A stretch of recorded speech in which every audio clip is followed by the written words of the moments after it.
Life Esidimeni tragedy seems far from over. 21 patients are still missing. Gauteng Health MEC Gwen Ramokgopa has been calling on the public to help find the missing patients. They were among those discharged from the Esidimeni facilities between 2015 and 2016. And as we already know, 144 psychiatric patients dying after they were moved to unlicensed NGOs. For more on this story, we're joined by Christine Nxumalo from the Life Esidimeni Family Committee, and she represents those families that have gotten together throughout this process and have really been there for each other.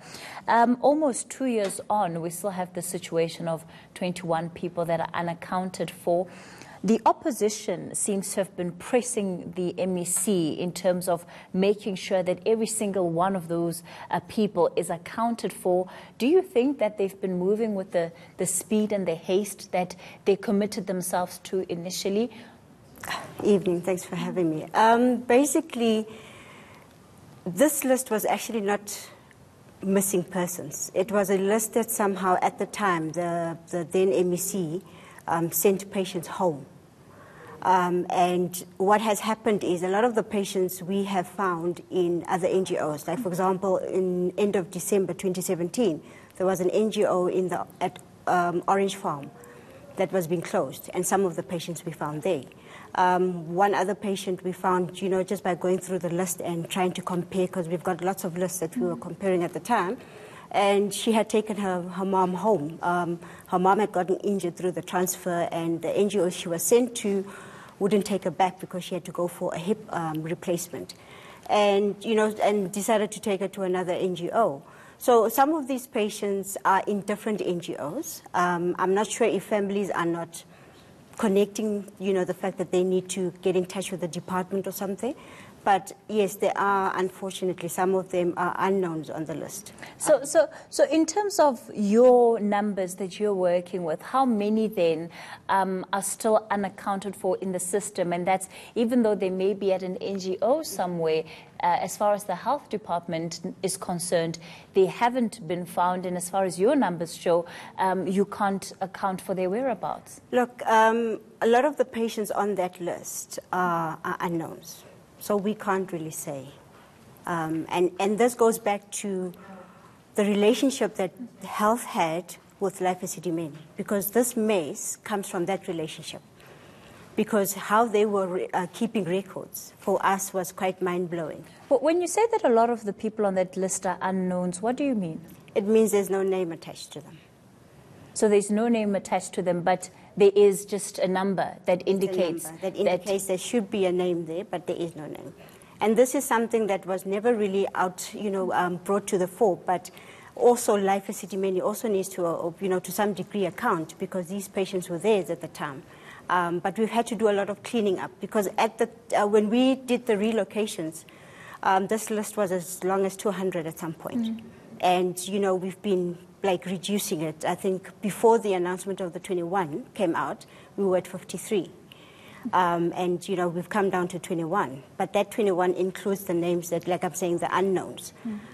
So we kind of, we keep on checking. When people come forward to claim, we have to check both the existing list and the missing patient list. One of the issues that has also been raised, and this is specifically by the DA, is that there are those who are part or considered part of these missing persons, but they're receiving disability grants every month, and those monies are being withdrawn. And so a part of the implications of finding these people also has an impact on that, because there is a suggestion that some NGOs or individuals, for that matter, could be withdrawing this money. How much do you know about that? Well, look, for example, the NGO that was closed in December of 2017, some families who were moved from there, or the patients that were moved there, families are still calling to date to say that the grants are being deducted, and they don't know how to stop it.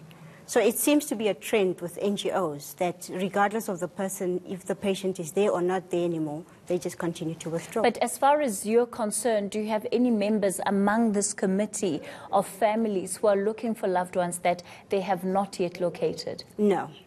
No, the only person that I came... There's a lady in Potchefstroom who can't seem to find her loved one. But according to the Department of Health, she falls out of this Life Esidimeni period. So they are dealing with that separately. So she unfortunately does not fall within this Life Esidimeni, but she has been looking for her loved one. But the lady that I spoke to, her mom was in Life Esidimeni, was sent to an NGO, got hurt in the process of transfer, had to get a hip replacement, and the NGO wouldn't take her back. Yeah. So she had to find another NGO, but she was on the missing list. And of course, tonight then we deal with a call to the broader public in general for people to help find the missing persons. It's a very vague call that is being put out there. You know, how can or how should ordinary members of the public get involved when seemingly even the people who are being looked for, the department would not be able to confirm whether or not this is the person that they're looking for as a result of this crisis? Look, part of the things that we requested when we were going into this arbitration process was to say that the department must advertise. There were a couple of ads that were put in newspapers and I think some radio stations. And still we didn't get a lot of responses then. But I suppose this is where we have to be honest and ask for families, because a lot of the families are also just finding out through other people that they need to claim. I think most families assume that their loved ones are still alive, they don't need to claim. So if they are notified and told that as long as your loved one was in Life Esidimeni and was transferred out during that period, then they should call in and verify whether they are falling part of this process. All right, let's leave it there for tonight. Christine Nxumalo from the Life Esidimeni Family Committee.